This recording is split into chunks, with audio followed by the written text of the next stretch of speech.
विक्रांत, अरे कसं होणार आहे तुझं?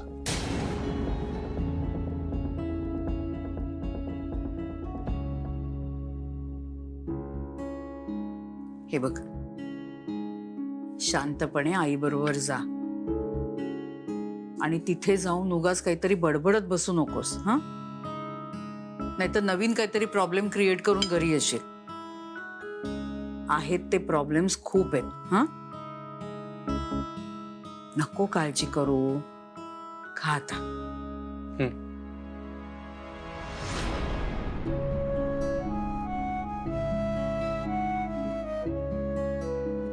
तू येतेस मंदिरात?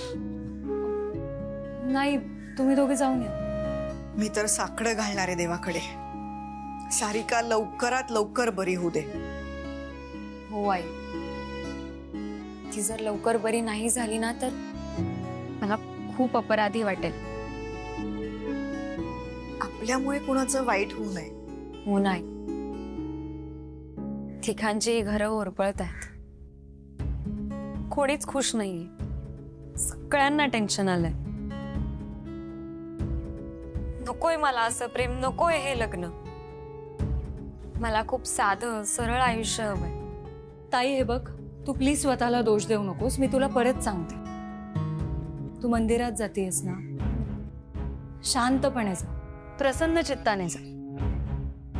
देवाच्या मनात आपल्यासाठी जे काही योग्य असेल ना तेच होईल आपल्यासोबत. आणि आपण कुणाचं वाईट केलेलं नाहीये ना, तर मग आपल्यासोबत पण वाईट नाही होणार. अगदी खरंय. मला तर कधी कधी वाटतं आपल्याला काही मार्ग सुचला नाही ना तर देवावर सोडून द्यावं. तो आपल्याला नक्की काहीतरी मार्ग दाखवेल.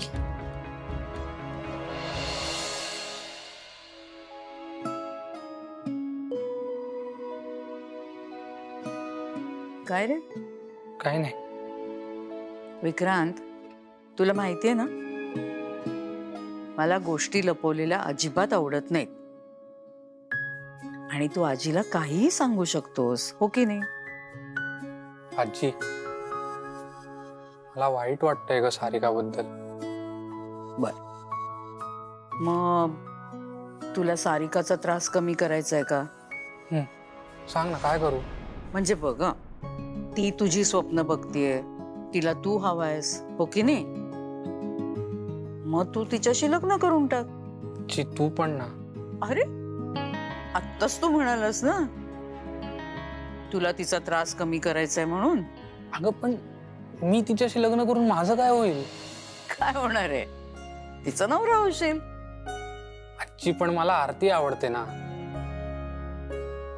आरती माझ्या आयुष्यात आली नसती ना तर मी केलं असतं सारिकाशी लग्न आईच्या सांगण्यावरून. किती चांगली मैत्रीण होती ती माझी. लहानपणी किती खेळलोय आम्ही एकत्र. म्हणून काळजी वाटते ग तिची एक मित्र म्हणून. आणि ते स्वाभाविक आहे ना. तेव्हा काय नातू दिलेस रे तुम्हाला? हा, मी एका नातवाच्या मनाच्या कुठल्याही कोपऱ्यामध्ये कुठल्याच भावना नाहीत. आणि एक हा ज्याच्या मनामध्ये फक्त भावना आणि भावनाच आहेत. विक्रांत, हे बस सगळं ठीक होईल. सारिका सुद्धा बरी होईल आणि तुझं लग्न आरतीशीच होईल. नक्की ना? हो रे बाळा, नक्की होईल. पण हे बघ, उतावेळपणा कमी कर. हे जे काही सगळं होतंय ना, हे तुझ्या उतावेळपणामुळे होतंय. कळतंय का?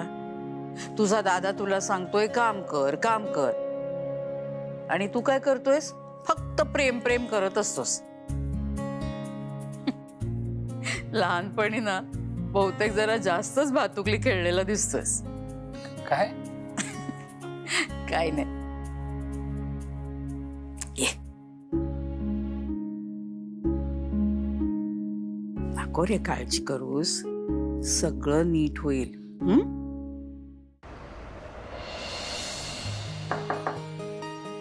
कम इन.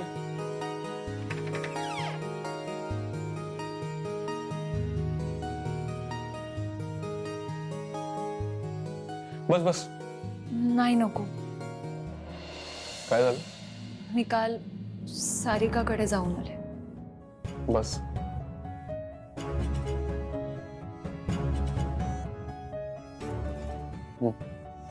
काल तिच्या घरी गेलो होतो. मावशी आशीर्वाद दे.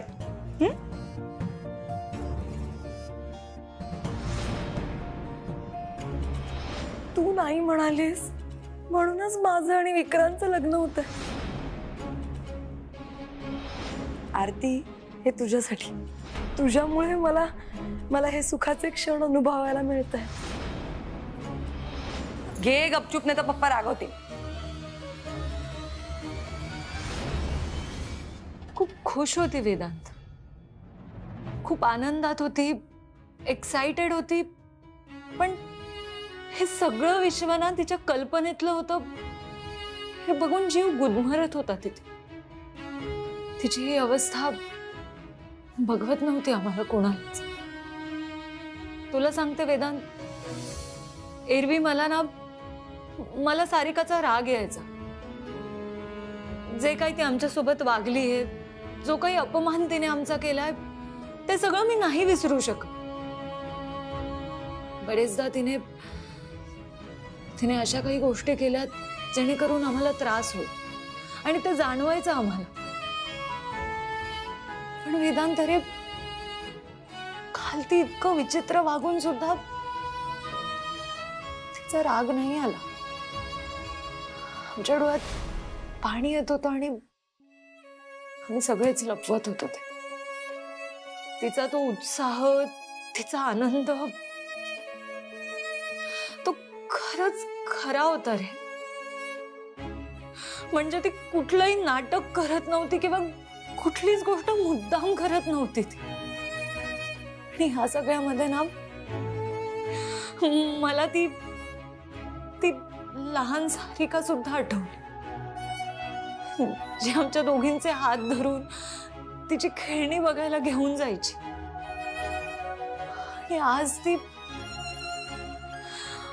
अशा खेळण्यांमध्ये रमली आहे ना, किती खोटी आहेत हे सगळं माहिती असून पण तिला सांगण्याची हिंमत नाही होते की अगं हे सगळं खोटं आहे, हे सगळं तुझ्या कल्पनेतलं विश्व आहे, बाहेर या सगळ्यामधून. काय चुकलं सारिकाचं? तिने सुद्धा प्रेमच केलं ना विक्रांतवर. आणि इतकं प्रेम केलं की आता तिला असं वाटतंय की त्या दोघांचं लग्न होतं आणि सगळ्यांनी त्यांच्या लग्नाच्या तयारीला लागा. मुळात प्रेमात पडलेल्या एखाद्यावर अशी वेळच का यावी? तू जे म्हणतोस ना वेदांत, ते खरंय. माझी पण आता खात्री पटायला लागलीये की प्रेमात पडलेल्या सगळ्यांच्या आयुष्याची दशा ना ही अशीच होते. प्रेमात आपण पडलो की आयुष्याचा फोकस हलतो. प्रेमाशिवाय काही दिसत नाही, काही सुचत नाही. बघणार आहे विक्रांत, ताई आणि सारिका. विक्रांतला ताईच का आवडावी? सारिका तर मैत्रीण आहे ना त्याची लहानपणापासूनची. सगळा गोंधळ होऊन बसला. या तिघांच्या आयुष्यात पुढे काय घडणार आहे ना हे तिघांनाही माहिती नाही. अमूल्य, आपल्यालाही कुठे माहिती आहे त्यांच्या आयुष्यात पुढे काय होणार आहे ते. आणि तू मला विचारशील तर मला माझ्या आयुष्यात पुढे काय होणार आहे हेही माहित नाही. आणि कोण कोणाला समजावणार ना? मी विक्रांतला कितीदा सांगितलं, विसरते प्रेम, कामावर फोकस कर. पण नाही, प्रेमात पडलेल्या माणसांच्या डोळ्यावर ना एक झापड लागलेलं असतं. त्यांना आजूबाजूचं काहीच दिसत नाही. आजूबाजूचे काय म्हणतायत ते ऐकू येत नाही. ह्या प्रेमापायी ना भले भले बर्बाद होतात. अगं खरंय तुझं. नको हे सगळं प्रेम बीम, काहीच नको. फक्त ना या सगळ्यामधून सारिका बरी व्हायला पाहिजे, एवढीच इच्छा आहे आता.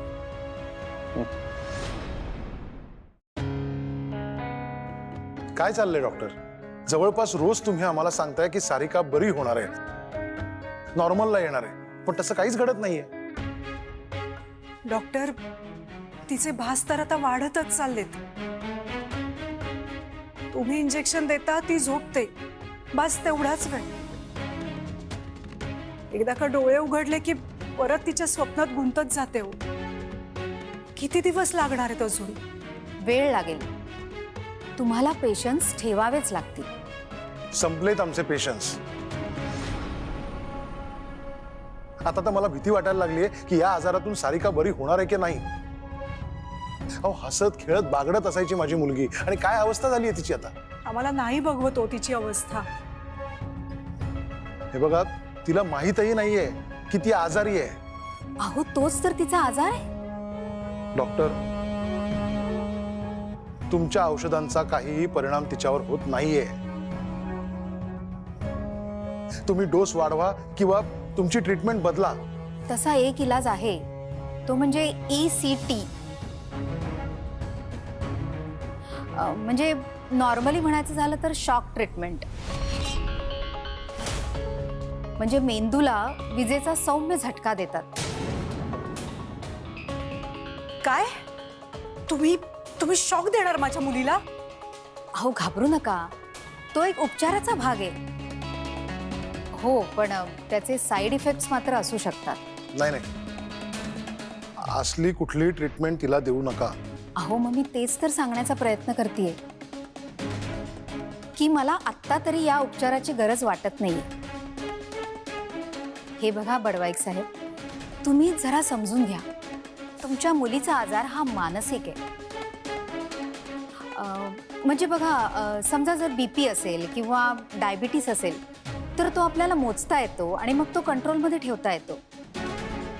पण मानसिक आजार हा पेशंटचे नातेवाईक सुद्धा समजून घेत नाहीत. आमच्या परीने मेडिकली जे काही शक्य आहे ते आम्ही सगळं करतोय. पण अशा परिस्थितीत वाट बघणं याखेरीज आपल्या हातात खरंच काही नाहीये. तुम्हाला जर एखाद्या दुसऱ्या डॉक्टरचं ओपिनियन घ्यायचं असेल तर तुम्ही नक्कीच घेऊ शकता. I don't mind. पण निदान तोपर्यंत तरी तुमची मुलगी जोपर्यंत नॉर्मल होत नाही तोपर्यंत तिच्या कलानीच तुम्हाला घ्यावं लागेल. डॉक्टर, अजून किती दिवस? शेवटी स्वप्न तुटेल तेव्हा काय? हो, मी तेच तर सांगतेय की प्लीज घाई करू नका. तुम्ही मला जे काही फोनवर सांगितलं होतं आणि त्याची कल्पना पण दिली होती, पण मला जरा डिटेलमध्ये सांगाल का नक्की काय झालंय? म्हणजे एवढा कसला तिला शॉक बसलाय? ती सारखं हे असं लग्न वगैरे असं काय म्हणतीये? सांगतो. तिला एक मुलगा तिच्या लहानपणापासून आवडतो आणि त्याच्याशीच लग्न करायचंय तिला. सध्या तिला असे भास होत आहेत की त्याच्याशी तिचं लग्न होतंय. तेच स्वप्न ती कित्येक वर्ष बघतीये. अहो, मग माझं ऐकाल तर त्यांचं लग्न लावून द्या. शेवटी तुम्हाला कोण नाही म्हणणार. प्रयत्न सुरू आहेत आमचे तसे. लवकरात लवकर आता मला विक्रांतशी सारिकाचं लग्न लावून द्यावंच लागेल. मम्मा लवकर ये, हा ड्रेस बघ मला किती छान दिसतोय. मी बघून येते.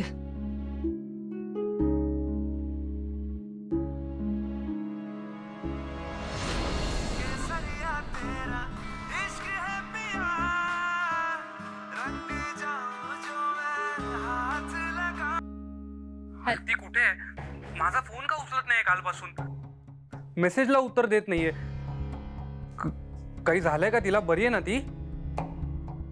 आणि तू बोलत का नाहीस काही? तू पण अबोला धरलायस का? तू मला काही बोलू देशील तर मी बोलेन ना विक्रांत. फोन उचलल्यापासून धाड धाड प्रश्न विचारत सुटलायस. आता बोलू मी? बोल. तुला कल्पना आहे ना काय गोंधळ चालू आहे? सारिका आजारी आहे, मानसिक अवस्था ठीक नाहीये तिची. अरे बहीण आहे ती आमची विक्रांत. ह्या सगळ्या गोष्टीचा ताईच्या मनावर परिणाम नाही होणार का? जरा विचार कर. हे बघ, माझी ताई मनाने खूप हळवी. तिला सध्या नसेल बोलावंसं वाटत. आणि ह्या अशा परिस्थितीत ती काय बोलणार आहे तुझ्याशी?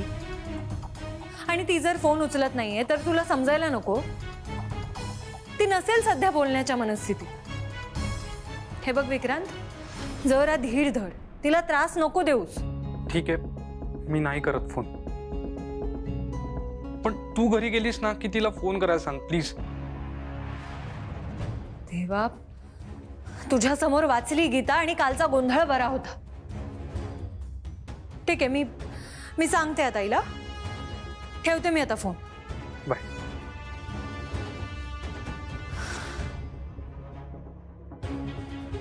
काय ग, काय झालं? अगं वहिनी, कसा आहे ग तुझा भाऊ? दादा पुन्हा भांडला तुझ्याशी? नाही, मी त्याच्याविषयी बोलत नाही, मी विक्रांत विषयी बोलते. कसं समजवायचं त्याला? अगं जरा म्हणून धीर नाहीये त्याच्यात. ताई फोन उचलत नाहीये म्हणून त्याने मला फोन केला. आपण सगळे एका विचित्र टेन्शन मध्ये आहोत आणि ह्याला तिच्याशिवाय काही दिसत नाहीये, काही सुचत नाही. वहिनी अगं, ताई खूप डिस्टर्ब. या अशा परिस्थितीत ती काय बोलणार आहे त्याच्याशी?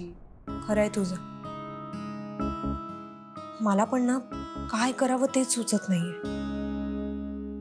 अमूल्या, विक्रांत आरतीच्या इतक्या प्रेमात आहे ना की त्याला दुसऱ्या कशाचंच भान नाहीये. पण अमूल्या, मनाने खरंच खूप चांगला आहे ग तू, खरंच. हो वहिनी, मला माहिती आहे ते. फक्त तुमच्या झाल्यात का डिझाईन सिलेक्ट? नाही, तू कर ना सिलेक्ट. ताई, तुम्ही तिला ना तुमचे बेस्ट डिझाईन्स दाखवा. नाही नाही, हे नको. दुसरं दाखवा ना चांगलं काहीतरी. एक मिनिट, मी डिझाईन फायनल करतेय, पण तुम्ही नुसते बसून कर. हे बघा, आपल्याकडे खूप कमी वेळ आहे. तुमची डान्सची गाणी सिलेक्ट झाली आहेत ना, मग चला ना, उठा ना, प्रॅक्टिस करा लवकर. हो हो, तू बस आधी बस. अगं तू मेहंदी तरी फायनल कर. हे बघ, आपला डान्स सगळ्यांमध्ये छान झाला पाहिजे. ओके, म्हणजे जेव्हा संगीतचे व्हिडिओज टाकू ना आपण, तेव्हा ते व्हायरल झाले पाहिजेत सोशल मीडियावर. हो, मी स्वतः डान्स बसवणार आहे, तू अजिबात टेन्शन घेऊ नकोस. ओके, दाखवा ना मेहंदी. नाही नाही नाही, ही नको, दुसरी दाखवा. ही वाव, ही मस्त आहे. हो हो, मला पण आवडलं. बरं, विक्रांतचं नाव टाकू शकाल ना यार? एक मिनिट, पण ते विक्रांतचा वी वगैरे नको हा. ते खूप कॉमन आहे. विक्रांत आणि सारिका दोन्ही नाव आली पाहिजे. दोघांचं नाव? अगं, तुमच्या नावानेच हात भरतील तुझे. म्हणजे विक्रांत आणि सारिका पूर्ण नाव नाही. विक्रांतचा वेग आणि सारिकाचा सार.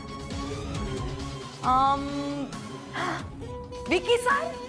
विकी सार कसं वाटतंय? हा, म्हणजे असं हॅशटॅग सारखं होईल, मस्त वाटेल. वाव, हॅशटॅग विकी सार परफेक्ट आहे. चल आपण प्रॅक्टिस करूयात. हा, जा, तू पण मदत कर. ऐका ना, कधीपर्यंत आपण हे नाटक करायचंय? आपण कसं समजवणार आहे सारिकाला? तिच्या पप्पांनी काय सांगितलंय आपल्याला? तिला धक्का बसेल असं काहीही करायचं नाहीये. अगं पण काही नाही, आपण काहीही बोलायचं नाही. मी तिच्या भावाच्या लग्नात गेले होते. विक्रांत ना तिच्याकडे बघत सुद्धा नव्हता. त्याला सारिकाशी लग्न करायचं नाहीये, त्याला दुसरी मुलगी आवडते. आणि सारिका आता जसं वागतेय ना, ते बघून कोण लग्न करणार आहे का तिच्याशी? ओळखत नाहीस तिच्या पप्पांना? ते विक्रांतला लग्न करायला भाग पाडते. ए, काय चाललंय का तुमचं? हा, तुम्ही लोक डान्स का नाही करत आहात? तुम्हाला कळतंय का? उद्या संगीत आहे अगं. हे बघ, विक्रांत आणि वेदांचा ना डान्स बसवून पण झाला असेल. आपण मुलीकडचे होत की नाही, आपला डान्स बेस्टच असला पाहिजे. ओके, चला प्रॅक्टिस सुरू करा बरं पटापट. हो हो, आम्ही आता प्रॅक्टिसच करतोय.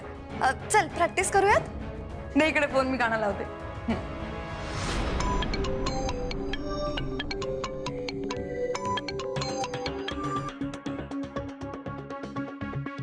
हॅलो, कशी आहे सारिका? झोपली ती. तिचा चेहरा डोळ्यासमोरून जातच नाहीये. खरंच खूप वाईट वाटलं मला तिची अवस्था बघून. मला तर तिची ही अवस्था बघवतच नाहीये हो. डॉक्टर येऊन गेले, इंजेक्शन पण दिलंय, पण झोपेतून बाहेर आल्यावर परत तेच सुरू होणार. डॉक्टर म्हणाले तिच्या कलानी घ्या, पण खूप खूप कठीण जात आहे हो. काय म्हणणं आहे डॉक्टरांचं? नुसत्या औषधाने काही होणार नाही म्हणतायत. नाही आता असते ती आनंदात, पण सत्य कधीतरी समोर येईलच ना. तेव्हा काय होईल? नूतनताई, ही जखम खूप खोल आहे, खोट्या आनंदाने नाही भरून निघणार. हे बघा, खचून जाऊ नका. आपण सगळे प्रयत्न करू, आणि काहीही लागलं ना तरी फोन करा, मी येईन. ठेवते.